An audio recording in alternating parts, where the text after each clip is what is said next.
Pra que eu conto. Calma aí. Vou botar na parte de Botar ali, desligar a câmera. Só falta o Darwin subir.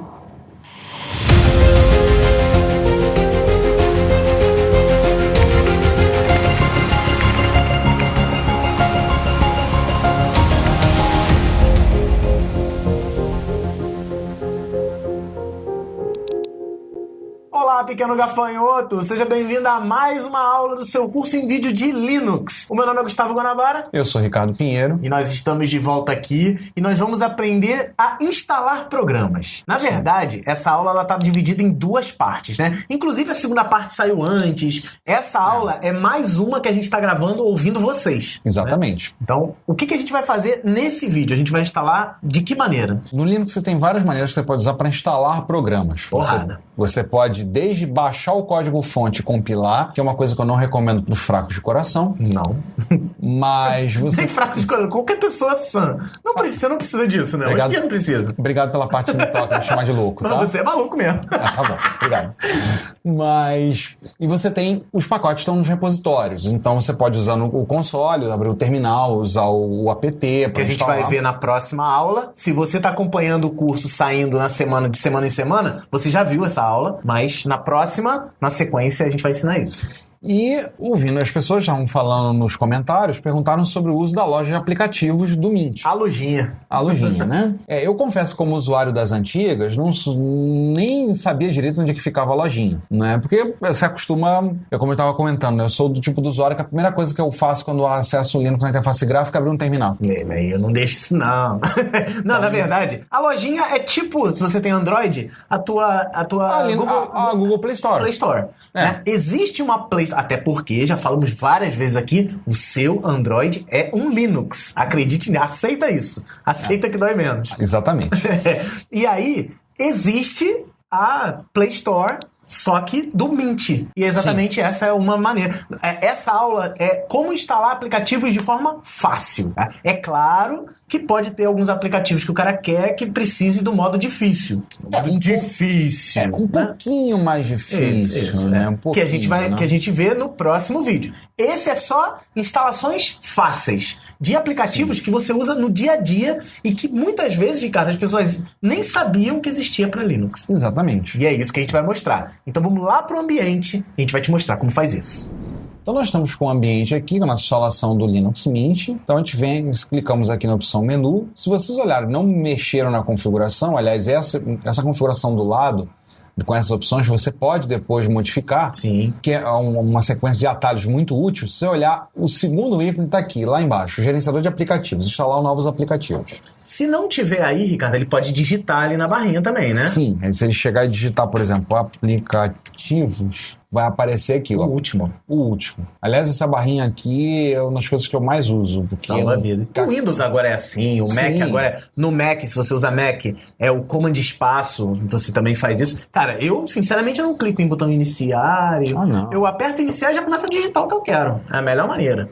Ou então, se você quiser ver onde é que está, administração, gerenciador de aplicativos. Show. Então, abre aí do jeito que você quiser. Essa é a lojinha. Aqui é a lojinha, tá lá gerando caixa. Aqui, no caso, uma propaganda de um aplicativo que ele esteja usando. No caso, ele está colocando o GIMP. O GIMP é um paralelo, um similar ao Photoshop. Sim, é uma opção ao Photoshop. Com a diferença que ele tem um ícone mais legal, porque é eu gosto. Que é o assim, Wilbur. E assim, nesse momento o cara fala assim, não, mas o GIMP não é igual ao Photoshop. Não, cara, se ele fosse igual ao Photoshop, ele se chamava Photoshop. Exatamente. Ele é o GIMP, é uma boa opção.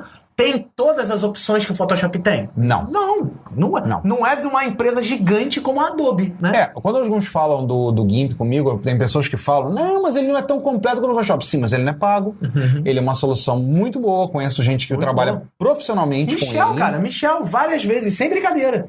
Várias vezes ele prefere fazer alguns cortes de imagem no GIMP, porque ele acostumou por muito tempo com o GIMP, do que com o Photoshop. Então, aqui nesse computador, de vez em quando, tá o GIMP aberto, em alguma aula aí. E, aliás, antes que alguém pergunte, outro dia me perguntaram falando que é o lobinho, na verdade, não. O mascote é um coiote e o nome dele é Wilbur. E o que tá na boca dele é um pincel. É muita informação. Né, gente? O pessoal nunca imaginei. Eu nunca nem tive a curiosidade de saber o nome do lobinho. Eu sabia que era lobo, mas beleza. Não é um lobo, é um coiote. É a mesma coisa. Não é mentira. Não é uma coisa não. Uma coisa não vou falar, mas que é a mesma coisa. É melhor não dizer. Aí, ó.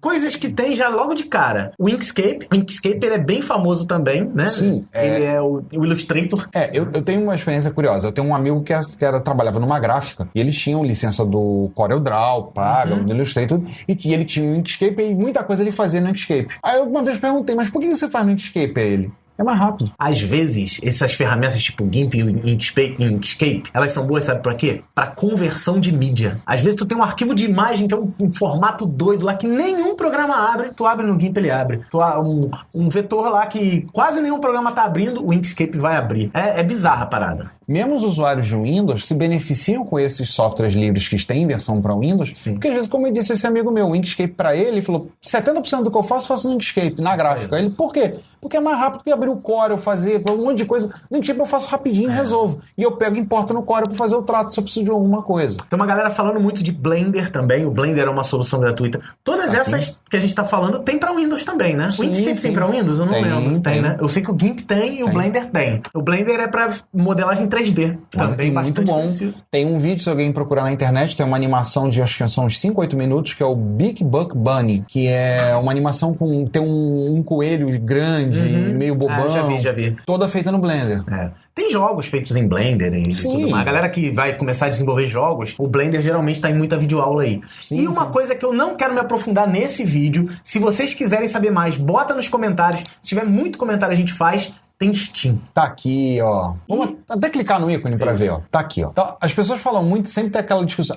Linux não tem jogo. Linux não tem jogo. Não tem os jogos, talvez os jogos mais populares. O jogo que você tá acostumado. Eu não gosto da frase Linux não tem jogo. Eu prefiro a frase assim, Linux não é a melhor opção para jogos. Sim. Hoje a melhor opção para jogos é o Windows. Ou eu também nem gosto de jogar no computador. Eu prefiro plataforma de videogame, eu não preciso de tanto gráfico, eu preciso só me divertir. O Linux tem a versão do Steam e existe uma versão de Linux criada pela Steam. Sim, existe o SteamOS, que é uma distribuição baseada... Valve, perdão. Feito pela Valve, que é baseado no Debian 8. Aliás, eu espero que eles atualizem, porque o Debian 10 saiu recentemente. Exatamente. E já é uma solução pronta que eles desenvolveram para usar nas Steam Machines, que era a solução deles, eram uns micros já... É um microzinho simples com um Linux dentro que se chama SteamOS. Isso. Mas você tem o cliente da Steam, então você tem uma conta Steam, assim, não são todos os jogos da Steam, aliás, a maior parte dos jogos da Steam não tem versão para Linux, né? Mas vários têm, inclusive vários gratuitos. Team Fortress, eu não sei nem falar, é isso aí, o Michel tava falando aqui, que é um jogo da Valve, conhecidão e tal, já tem pra Steam também. Então, assim, tá mudando esse jogo, né? Com perdão do trocadilho, esse jogo de não ter jogo no Linux, aos poucos tá mudando. É pra agora? Não é. Se você tá querendo jogo, mantém um dual boot aí na tua máquina com Windows. Mas experimenta o Linux, cara. Não é a Steam que a gente vai colocar. O comentário que eu pedi no início, a gente tá tentando ver se vale a pena gravar um vídeo explicando a instalação do SteamOS ou o uso do SteamOS dentro do Linux. A gente vai dar uma estudada em relação a isso. Coloca nos comentários. Se tiver muita gente pedindo, a gente pode gravar pra vocês. Mas vamos fazer o seguinte, vamos instalar como eu disse, tem gente que nem sabia, o Spotify. Instala aí o Spotify, só pra gente mostrar como é que funciona essas ferramentas. Tá aqui, ó, se vocês olharem a tela aqui do gerenciador de aplicativos, tá aqui o ícone, estrelinha, sabe, que a gente tem avaliação. Padrão de lojinha, né, Ricardo? Padrão de lojinha. Você falou tudo, padrão de lojinha. Tá lá o que vai ser necessário, você clica aqui em instalar. Cara, é muito simples. Olha lá, ele vai pedir a senha.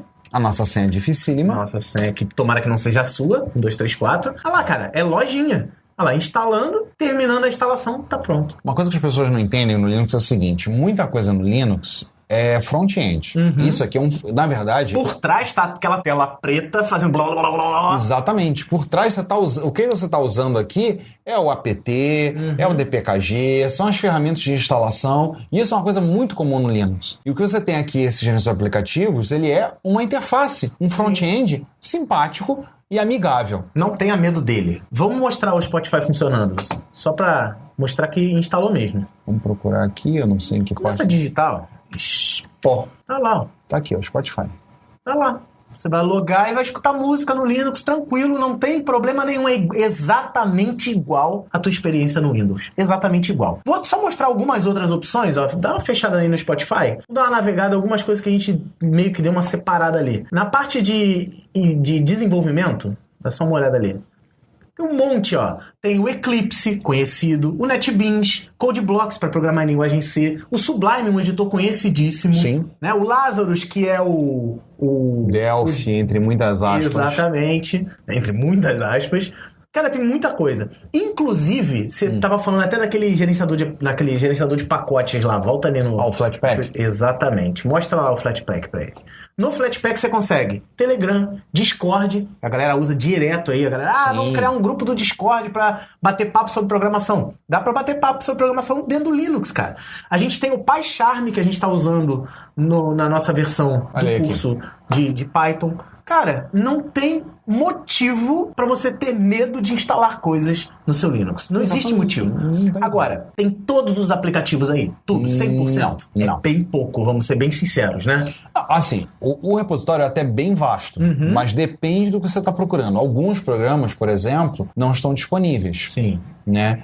Mas... o Google Chrome não está disponível. O Google Chrome vamos lá não tá. No principal, vamos ver se... Mas sabe por que o Chrome não tá? Por uma questão de licença. Exatamente. Não é porque eles não querem, não é porque eles não gostam do Google Chrome, é por uma questão de licença. O Chrome não é 100% livre, né? Tem as questões de licença, então dependendo da distribuição Linux, eles não colocam disponível. Sim. Porque eles têm restrições com a licença. Quer ver um exemplo? O Firefox, há um tempo atrás, na Debian saía com outro nome. É mesmo? Ele saía com o nome Iceweasel. Iceweasel, que é o... né? Que era por quê? Porque ele era liberado, mas tinha uma questão relacionada à licença que infringia a guideline da Debian na questão do nome, da marca do Firefox. Então eles empacotavam com outro ícone, com outro nome. Saquei. E era o Firefox. Saquei. Inclusive, não existe o Google Chrome aí, mas tem uma versão grátis, chama Chromium, Sim. que a gente vai mostrar na próxima aula como é que instala de outro jeito. Aliás, nem tem aí, ó. Eu botei no Flatpak, não tem, tá? O Chrome BSU, que é, por acaso, um jogo, né? Vamos na página principal, ver se ele acha. Tá, tem o Chromium aí. Por acaso, tá com o tiquinho aqui, ele tá, inclusive, já instalado. Que a gente vai ver na próxima aula como é que instala o Chromium fora daí. Você não quer instalar na lojinha? Instala na lojinha. Depois a gente vai te mostrar na próxima aula uma ferramenta chamada Synaptic, para poder fazer isso também. Sim. O Synaptic tem muito mais opções do que a lojinha. Porque o Synaptic ele é usado como gerenciador para atualizar. O que acontece? Como você está trabalhando com o sistema de pacotes, tudo que você está instalado, se sair uma versão nova lá no repositório, estão nos repositórios, você pode usar o Synaptic para ele atualizar. E isso é uma coisa bacana porque você pode atualizar o sistema inteiro. Sim. Literalmente migrar de versão. Vou dar um exemplo. Ontem eu estava no computador do trabalho. Lá eu tenho o Debian 9. O Debian 9 é baseado aliás, é a base para o Mint. Né? É uma das bases. E aí eu fui fazer a atualização e da quanto que o repositório estava, eu olhei e tem muito pacote para descer. O que aconteceu? Ele estava descendo a atualização para migrar para o Debian 10. Entendi. Aí eu olhei assim, deixa eu atualizar. Aí atualizei, fiz toda a atualização. Tudo botei pelo lá. Synaptic. Sim, botei lá tudo lá, atualizei, fiz a atualização, daqui a pouco ele falou, deu um sinal, vamos reiniciar a máquina, iniciei, entrou o Debian 10. Show. E, inclusive, enquanto ele tava falando, lembrei de outro assunto. A gente tá falando de Flatpak, que tá aparecendo na tela aí, e a gente, no Estudonauta, a gente não usou o Flatpak, a gente usou outra versão, né? A gente usou o Snap. Snap. Tanto o Snap quanto o Flatpak são sistemas de empacotamento universal.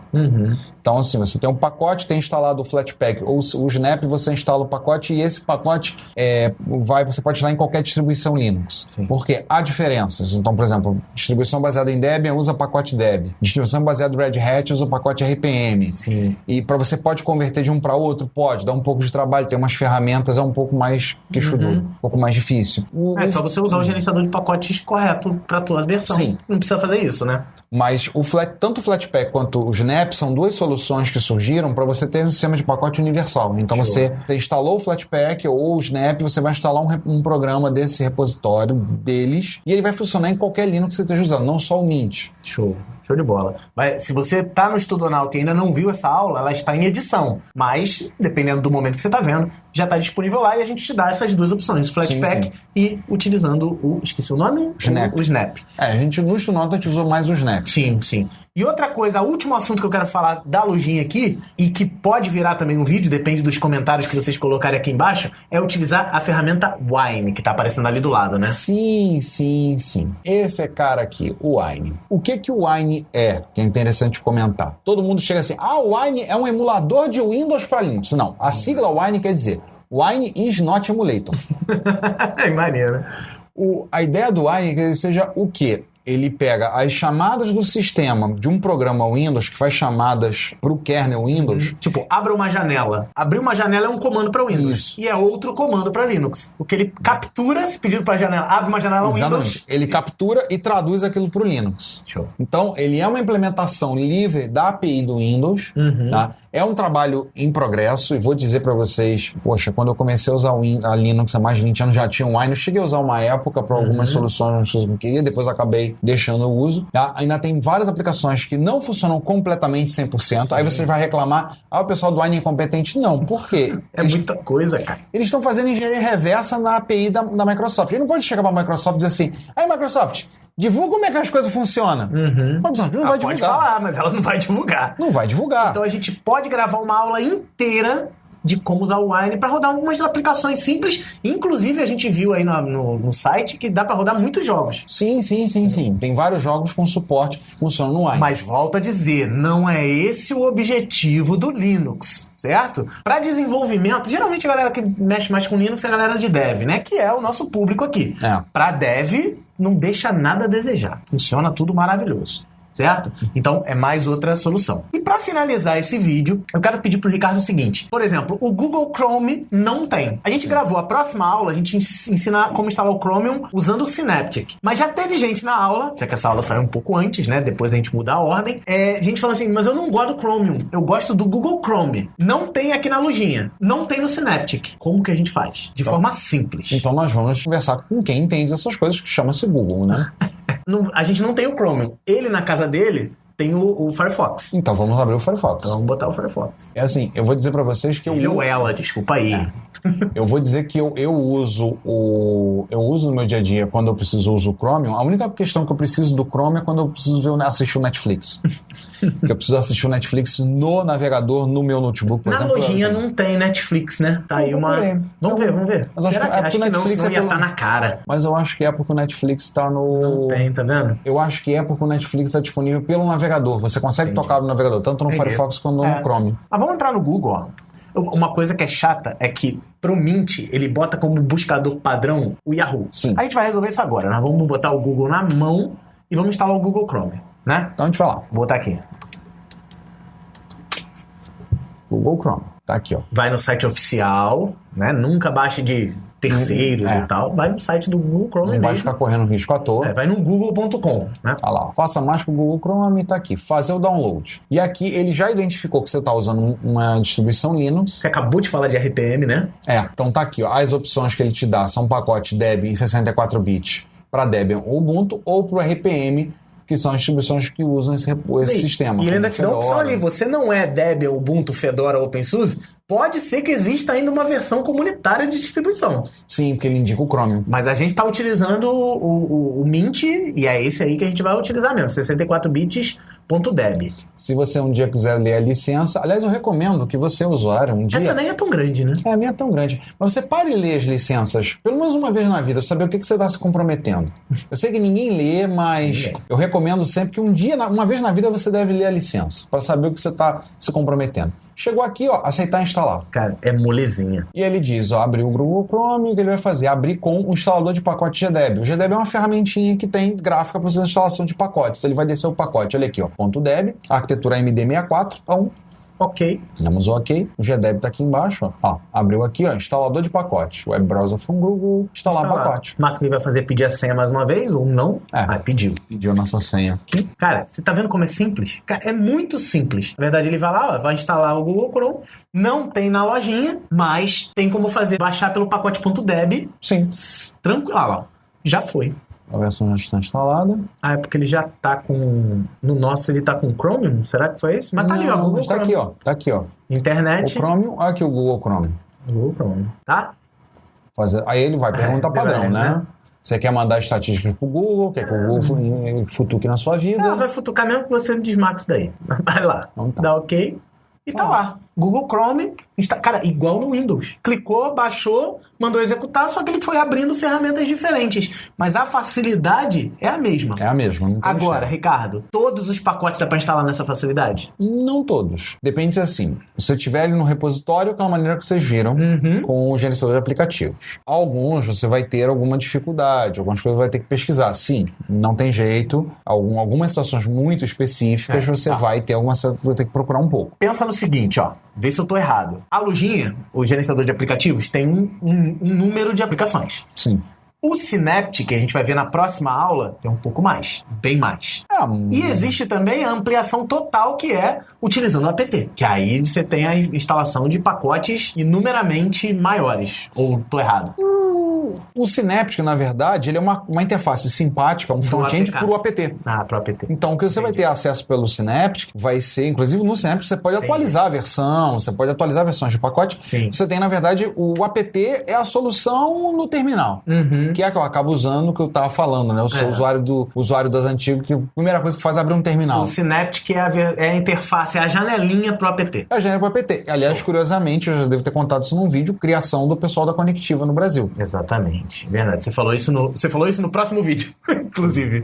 Porque a gente meio que deu uma mudança na ordem aí. Mas é basicamente isso, cara. Nesse vídeo, você viu instalação básica usando o gerenciador de aplicativos e também alguns pacotes .deb que são disponibilizados, como, por exemplo, o Google Chrome. Na próxima aula, a gente vai aprender como usar o Synaptic para poder instalar algumas soluções, inclusive o Chromium, e também vamos aprender a fazer uma gracinha lá no terminal, utilizando o apt. Beleza? Então é isso, meu querido. Não se esqueça, esse vídeo, ele não existia no curso original, né, Ricardo? É verdade. E ele tá sendo gravado, esse vídeo, por conta dos comentários de vocês. Então, galera, olha só, tem gente que acha que a gente não lê comentários. A gente não responde comentários. Sim. Porque, né, é muito comentário e não daria pra gente ficar respondendo, porque a gente tá gravando outras coisas. E cada um de nós tem a nossa vida, além de curso em vídeo, além de estudonauta, né? A gente tem a nossa vida. Então, não dá pra gente responder, mas a gente escuta sim, cara. A minha equipe aqui também fica mandando, olhando e falando assim, a galera tá pedindo tal coisa lá e tal. E quando faz sentido pra gente, a gente vai e grava pra vocês. Então, esse vídeo é graças a vocês também, né, Ricardo? Sim, que a gente já fez um outro que deu o problema aquele do pendrive. Do Yumi, que deu problema e tal. A gente gravou também extra, e esse aqui também é extra. Assim como no curso de redes que a gente tem, a gente gravou o endereçamento IP, né? O cálculo de subredes, que um monte de gente pediu. Gravamos uma aula só de cálculo de subrede. Isso prova que a gente está dando ouvido para vocês. E continue colaborando, cara. Continue lá comentando e tudo mais. E se você quiser, né, outra distribuição, um Debian, né, coisas mais avançadas, a gente tem no Estudonauta, estudonauta.com. Torne-se aluno, se tiver vaga. A gente está prestes a abrir um pouquinho mais de vagas que as pessoas pediram, mas vai lá, que a galera que tá lá tá gostando pra caramba. Tá saindo toda semana essa aula, Ricardo. A gente tem, né, aula toda semana aqui no curso em vídeo e tem aulas extras e complementares e bem mais avançadas lá no Estudonauta. Beleza? Então é isso. A gente se vê na próxima semana. Se você tá vendo esse vídeo depois de muito tempo que já saiu o curso, o próximo vídeo vai te ensinar Synaptic e o apt no modo terminal, mas esse vídeo aqui também vai mostrar a instalação básica, vai mostrar não, já mostrou a instalação básica de algumas ferramentas Linux. Beleza? Então a gente se vê no próximo vídeo. Não se esquece, se inscreve no canal, habilita a notificação. Aqui em cima, ó, você tem acesso a playlists. A gente bota sempre a playlist de Linux em primeiro lugar, mas também tem playlist de JavaScript, playlist de redes. E se não tiver aqui em cima, vai no canal do curso em vídeo, acessa a nossa área de playlists, que a gente já tá com playlists educacionais liberadas. Um recurso novo do YouTube, inclusive, que você divide o curso em sessões. E aí você pode fazer uma sessão uma semana, outra sessão em outra. Ficou muito melhor. Obrigado, Google, aí. Faz parte daquele lance do patrocínio e tudo mais. Sim. É uma iniciativa que a gente não podia falar, que se chamam playlists educacionais. Inclusive, Ricardo, essa playlist daqui do Linux é uma playlist educacional. Beleza, gente? A gente se vê na próxima semana. Continua aí acessando o curso em vídeo, vendo as aulas, aproveitando os cursos que estão saindo e os cursos que já saíram. Um grande abraço e até a próxima.